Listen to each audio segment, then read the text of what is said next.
good, YouTube? Today we have a necessary mod for our BRZ, and what I mean by necessary is if you decide to go with headers on this car or any other kind of mod altering, I would say, air, fuel, anything that is not a catback, then there is one necessary mod for Subaru motors, and that is tuning your car. Right now, EcuTek is at the top of the tuning game, so that is why we went with EcuTek for tuning our BRZ. So we got our EcuTek kit from Counter Space Garage, and our tuner is Zach. So it's all e-tuning, online tuning through the EcuTek app, which I'm going to be showing you guys later in the video, the whole process. So you guys may know already that we got the check engine light on the BRZ due to the headers. We threw the defouler on there. We are running the Gen 1 unequal length JDL headers. However, we still got the check engine light with the defouler on, and to be honest, as you guys saw already, I think I showed you guys in the JDL video, the install. Basically, if you install the defouler with the O2 sensor, it hits the body of the car. When you have the defouler installed, it just jams itself between the body of the car, and it's not made. It's not, Gen 1 header is not made for this car with the defouler. You can run the Gen 1 header on the Gen 2, but with the defouler, no good. We might as well get the tune to squeeze out a few more horsepowers of the car and, you know, just kind of prepare us for the future before we jump into the tuning process, because it's definitely not a short one. A couple things I want to go over real quick. You guys know how much I push getting a tune for your BRZ, your 8.6 for the FA24 motor. It's a Subaru motor, it's a boxer. You want to get a tune if you're messing with it. These motors are finicky. You already know. I know there's some people that say you don't need a tune, you don't need a tune. There's enough just history that, you know, these cars have blown up just because of improper tunes. If you're going to start modifying, get the proper tune. The diehard Subi guys already know you need a tune to throw mods at this car. When it comes to messing with air fuel ratio, you need the tune. I'm gonna go over what exactly you need when it comes to tuning your car. So number one, you're gonna need the EcuTek kit, the actual kit, and that comes with a few things. I'm gonna unzip and show you guys real quick. Little sticker there. And then we have our EcuTek dongle that plugs into the OBD2 port, and then we have our cable here to plug into our laptop. So when it comes to the kit, you could get one used if you really want, but what is important is you might also need somebody to tune your car. So you're gonna need to buy that time to have someone tune your car. With all that in mind, this cost me around $1,200. I'll throw it up on screen somewhere. Boop. The kit, the license, and the tuning time, definitely not cheap whatsoever, but got this kit and we got right to work because you don't want to waste any time. I believe it's like a 90-day period that you have. After the 90-day period is over, then you have to pay for tuning time. So we want to take full advantage of that, get as many kind of mods on the car that our wallet kind of permits, get the most out of the tune, the 90 days as possible. Before you guys get the tune, make sure your car is ready, number one, mechanically sound, and number two, where you want it to be, for the tuner to kind of mess around with it. That kind of stuff could have an effect when the tuner is tuning the vehicle. It could throw off values even by the slightest bit. If you want the best values as possible, you don't want anything being thrown off. And that brings me to my last point before we hop into the video, is that you want to respect your tuner's time. Keep in contact with them through email. This way you can work around their schedule and you can get your car tuned in a time efficient manner. You are technically paying for a service, but I think a little respect for your tuner definitely goes a long way in, you know, having your car dialed in perfect. All right, guys, now that we've gotten all that stuff out of the way, I want to go ahead and jump right into the video. All right, guys, first thing you want to do is hit up the App Store and get EcuTek app downloaded. Look up EcuTek or ECU Connect. All right, next we're going to take our EcuTek kit and get our little dongle here and then pop it into the OBD port. 1, 2, in ignition mode.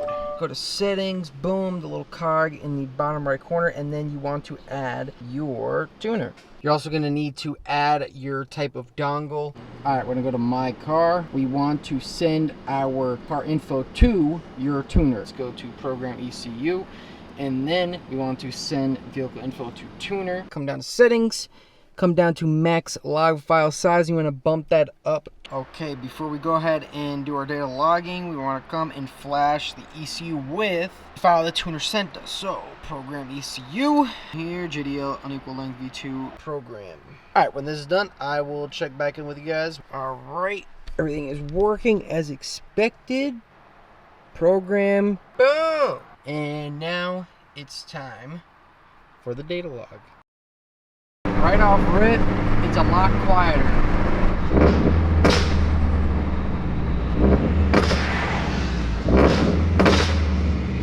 And pops and bangs, dude, it is way more quieter, dude. Not as rowdy as before. I'm honestly, I'm thankful. Oh my God, bro. Like at this point, I would be down to go stage, dude. Freaking stage, dude. Oh, dude. It's a little crispy. It's a lot more crispier, dude. Like roasting BBQ on the freaking Barbie. Kind of enjoying it, dude. Kind of enjoying it. Just vibing, dude. Just vibing, driving the car, driving the burrs, doing some data logs, dude. I honestly can't ask for anything more. This is really... Alright guys, this time we're gonna run a 2868 pull, basically.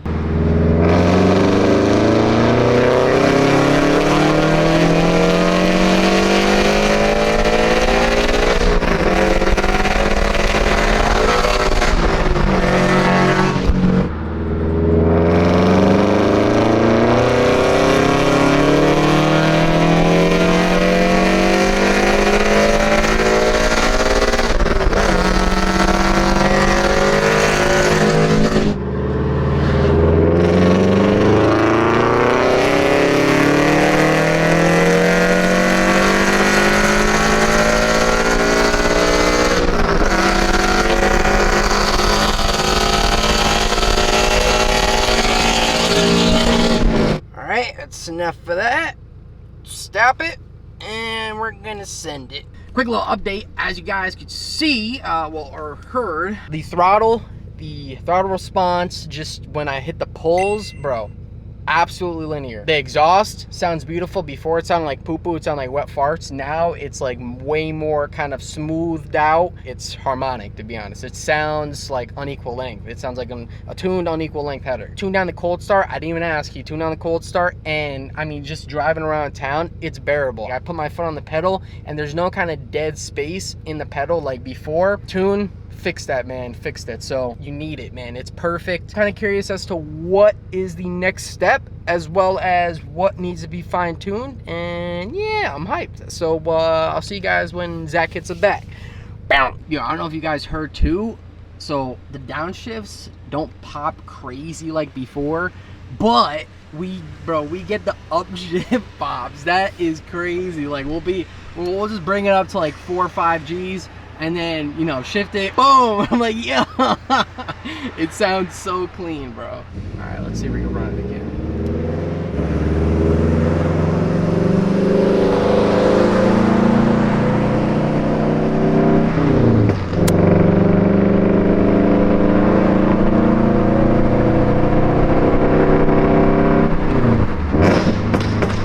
Bro, the shifts, oh my God, bro. Oh. That was a copper. He's gonna put me over there. Well, at least if he does, you guys get to see it, right? Yeah.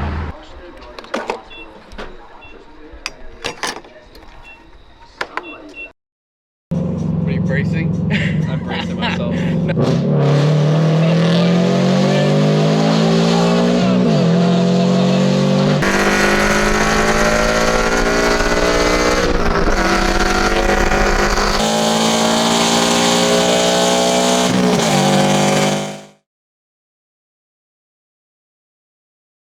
Yeah, they definitely like to hang out. Dude, over here, dude? Oh, yeah. Oh.